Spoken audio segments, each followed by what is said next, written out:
Welcome. I'm your host, Ergün Kırlıkovalı, and I will continue today to reveal the realities behind myths. In episode 50, we have seen how Boghos Nubar Pasha, the head of Armenian National Delegation at the Paris Peace Conference, revealed in a 1918 letter to the French government that, quote, "The Armenians have been, since the beginning of the war, de facto belligerents, as they have fought alongside the Allies on all fronts," unquote. No words about the claim of systematic extermination by the Ottomans, none. Nubar repeated these confessions in a letter to the editor of the Times of London, published on 30th of January 1919, where he repeated that, I quote, "The Armenians have been belligerents de facto since they indignantly refused to side with Turkey," unquote. Again, no word about the claim of systematic extermination by the Ottomans, which is an afterthought. In Palestine and Syria, Nubar said, where the Armenian volunteers played a large role in the victory of General Allenby. And in the Caucasus, 150,000 Armenians in the Imperial Russian Army and more than 50,000 Ottoman-Armenian volunteers contributed to the Ottoman Empire's loss of a great portion of Eastern Anatolia. While Nubar was revealing these well-known facts, he was striving for a place at the Paris Peace Conference table. Little did he know that they would amount to a massive Armenian confession, that the Armenian suffering was not due to a systematic extermination campaign by the Ottoman government as deceptively claimed, but due to the treasonable acts of most Ottoman Armenians as in siding with the invading enemy armies. These two Nubar letters sum up why the Ottomans, who were fighting for their survival on many fronts, while also combating a widespread Armenian insurgency at home, had to move out of the war zones the Armenian rebels and their logistic base, so that the latter could not resupply and assist rebels.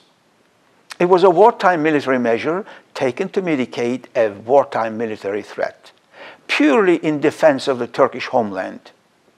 There are many more cases of mass relocation in counterinsurgency warfare. To select the Ottoman relocation of Armenian insurgents out of the lot, as if with tweezers, distort the facts surrounding it, and attach the false charge of systematic extermination to it, when Armenian leaders themselves confess publicly that the Armenians were de facto belligerents, can only be explained by prejudice, discrimination, Orientalism, racist propaganda, and aggressive Armenian political pressure. In episodes 51 and 52, I have explored with you another major Armenian confession, that of the first Prime Minister of Armenia, Hovhannes Katchaznouni.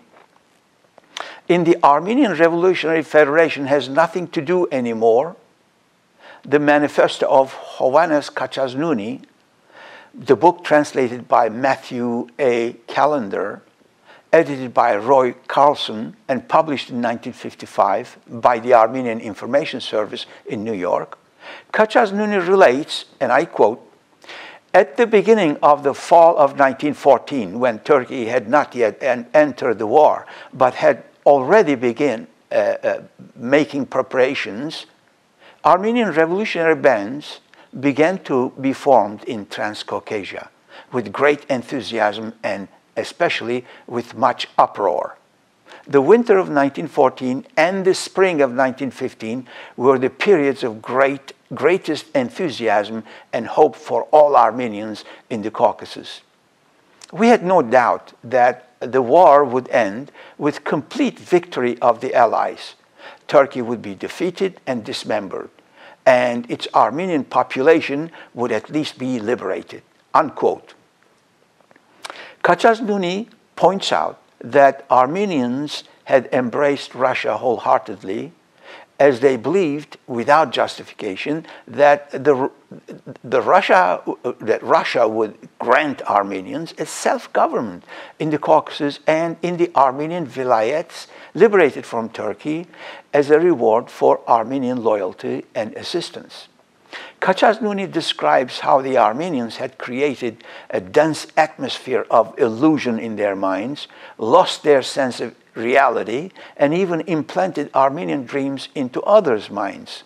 He confesses that the Armenian struggle had begun decades ago against the Turkish government, brought about the deportation of the Armenian people in Turkey, which is what we point out all along.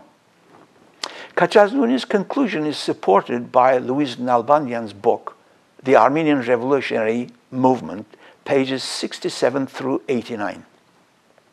The Zeytun Rebellion of 1862 was the beginning of massive uprisings directed against the Ottoman government. After establishing many secret and violent societies like the Union of Salvation, the Black Cross Society, the Protectors of the Fatherland, the Armenian Party, the Hunchaks, the Dashnaks, and others, and staging hundreds of bloody uprisings, assassinations, raids, bombings, and finally committing the supreme treason by joining the invading enemy armies, Armenians sealed their own fate. Turks only defended their home. Western media was not too much concerned with accuracy at the time. Armenian activists would pass along their racist tall tales defaming all Turks to missionaries and to diplomats, who then would happily feed such embellishments to the Western press. There was no sense of fairness, honesty, or integrity in the press. For example, the almighty New York Times published 145 anti-Turkish stories in 1915 alone and gave zero chances to Turks to rebut them. So much for journalistic objectivity. Katchaznouni wrote, and I quote, "The Armenian-Turkish war, which broke our back, began in the fall of 1920. The crushed Turkey of 1918 had recovered during the 2 years. There came along forward patriotic young officers who formed a new army in Asia Minor. There remains an irrefutable fact that we had not done all that was necessary for us to evade war. We ought to have used peaceful language with the Turks. We did not do it, for the simple reason that we had no information about the real strength of the Turks and relied on ours. This was the fundamental error. We were not afraid of war because we thought we would win. When the skirmishes had started, the Turks proposed that we meet and confer. We did not do so and defied them. Armenian army was well-fed, well-armed, well-dressed, but it didn't fight. The troops were constantly retreating and deserting their positions. They threw away their arms and dispersed into the villages. Our army was demoralized during the period of internal strife. The inane destructions and pillages that went without punishment. It was demoralized and tired. The system of roving bands, which was especially encouraged by the ARF, was destroying the unity of the army. The government and the ministers of war did not know their own army, unquote. Today, I will introduce the third massive confession by the Armenian author, Kapriel Serope Papazian, of the book Patriotism Perverted.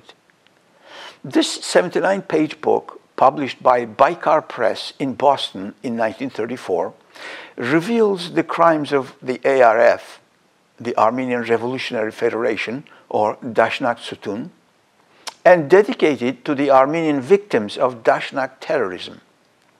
Its significance is in its remarkable ability to educate the readers on the facts that the Armenian community is not and has never been a monoblock, homogeneous community of poor, starving, innocent angels brutalized those bad Turks for no good reason. This black and white, simplistic, stereotypical, and racist perception cultivated in the media and ingrained in the public minds is obliterated by this book. Papazian's book exposes the true nature of the ARF, aka Dashnaks, as murderous ones who have caused much destruction to those whom the ARF has regarded as ARF's enemies, as well as Armenian people themselves. By committing senseless violence against Muslims, the ARF exposed innocent Armenians to retaliatory massacres.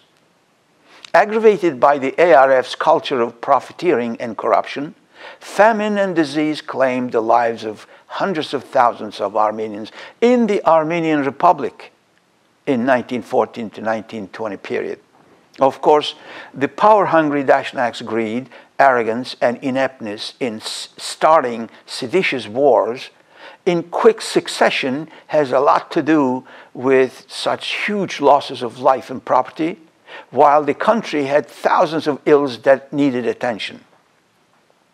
A hopeless revolt against the Soviets in 1922, which, according to Papazian, led to the deaths of tens of thousands of Armenian lives, page 51, Papazian articulated the truth about ARF this way, I quote, "Thus we behold the picture of ARF as an enemy of the nucleus of Armenian political life, as an organization that has degenerated so far that it can be compared with the gangsters of America.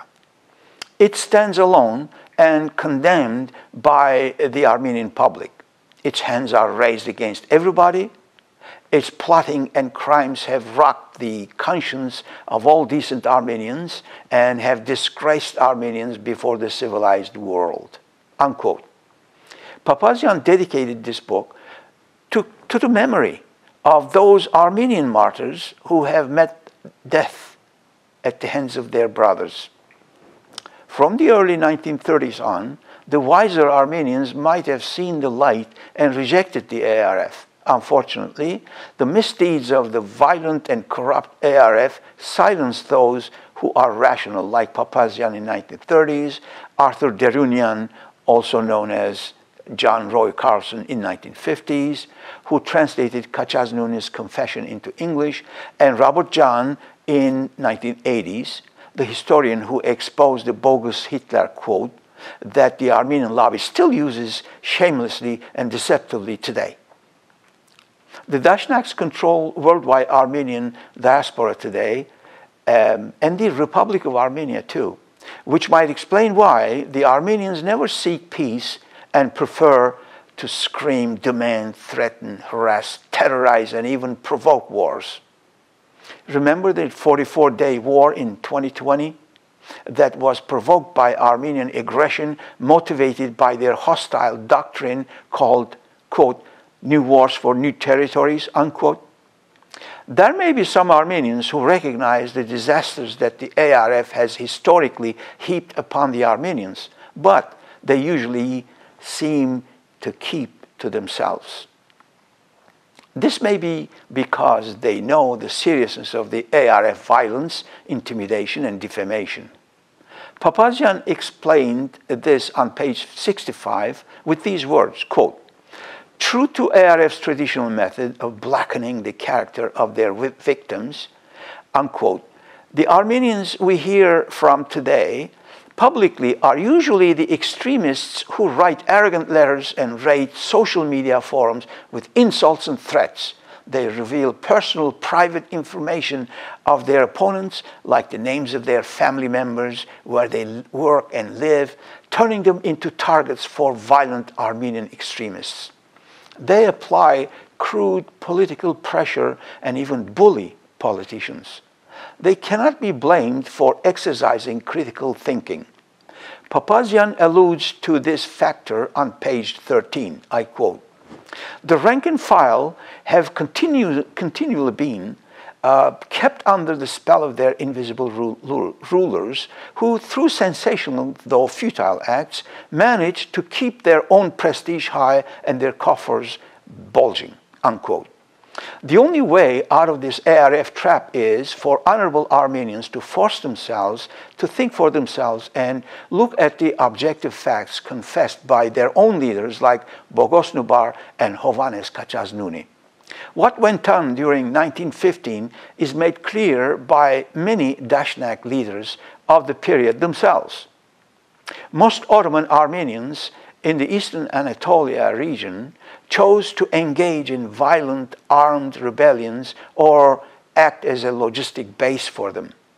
These backstabbing ingrates took up arms against their own government, their own army, and their own Muslim neighbors, convinced that the Turks would lose the First World War. But they underestimated the Turks' resilience, resourcefulness, and warriorship as the Turks passionately defended their homeland and families. When one removes the multiple layers of deception from the dishonest and racist official Armenian narrative, this clear picture emerges. There's nothing pro-Turkish in this book, don't get me wrong. So no one can accuse Papazian of being an agent of the Turkish government. In fact, judging by his tone, Papazian probably had a considerable distaste for the Turks himself. And this is what makes this book so valuable for those reasonable Armenians who need help in waking up from the Dashnak-induced genocide-worshipping days. Papazian tried to present to the English-speaking Armenians of the US and to the American public in general a picture of a violent organization called the ARF, or the Dashnak-zoutune, which had received much publicity after the assassination in New York of the Armenian Archbishop Leon Turian during church services. Starting on page 13, we learn that many plots, conspiracies, and terroristic acts are kept secret from the members. Many innocent members are made co-partners in plots without being apprised of the purposes behind them. The rank and file have continually been kept under the spell of their invisible rulers who, through sensational though futile acts, manage to keep their own prestige high. In its report on Russian Armenia, the American Commission under General James G. Harbord, which was sent to the Caucasus by the Peace Conference in 1919, says the Dashnak-zoutune, according to its opponents, is only a relic of barbarism and must be suppressed. He added on page 14 of Papazian's book, I quote, "It is probable that the Dashnak-zoutune still employs terroristic methods and undeniable that it is now a source of danger owing to its liability and to precipitate conflicts," unquote. Terrorism has been adopted by the Dashnak Committee of the Caucasus as a policy for achieving its end. Page 11. Papazian believed that Dashnak's belief in the use of violence and its disregard for the will of the majority were all alien to American ideals and Christian principles. Dashnaks were democratic in form only, with various committees as little more than debating societies and providers of money. The actual direction of affairs rested in the hands of a secret bureau in Geneva. Page 15, I quote, "Terroristic methods were often used in order to collect money from the rich Armenians," unquote. You can see a long list of slain Armenian victims of Dashnaks who refused to pay up or complain to the Ottoman police in Appendix 1, pages 68 through 70, page 17. The Dashnaks were very prolific in organizing and carrying out terroristic acts. page 18. One of the most unfortunate results of these terroristic methods was the gradual development of a class of terrorists who used their bullets and dagger indiscriminately. This class of terrorists enjoyed a place of honor within the society. Page 20. The Dashnak leaders clung to the idea that sporadic uprisings and partisan fights with the Turkish armed forces were essential to bring about diplomatic intervention. The Dashnak High Command had decided an attack on the Bank of Imperial Ottoman. One day in August 1896, a group of young men entered the bank, subdued the employees, barricaded themselves in, and threatened to blow up the bank with bombs and dynamite unless the Sultan promised reforms for Armenia. The Sultan made no move and represented these revolutionists as brigands. After waiting in vain for a whole day and through the intervention of the Russian embassy, our heroes were safely escorted out of the bank and placed on board a European steamer and saved themselves. The Dashnak leaders clung to the idea that such terroristic acts would bring European intervention in favor of the Armenians, unquote. Page 21. The purpose of the Armenian movement has been, says Varandian, the most prominent Dashnak ideologist and historian, from the beginning to organize as far as possible a long drawn-out fight against the Ottoman tyranny, to create in the country a continuous revolutionary state, always having before our eyes the intervention of the third factor, the European factor, unquote. Varandian, History of Dashnak-zoutune, page 302. Going back onto Perverted, page 21. A wasteful struggle against Turkish government finally forced the scholastic leaders of the Dashnak-zoutune, who had directed the struggle from their safe refuge in Geneva and Tiflis, to admit their defeat but not their ignorance. Page 35. The Dashnaks also agitated against the Armenian church in Turkey. In many instances, the Dashnaks and henchmen broke into the churches, flung open the doors, and started their political meetings.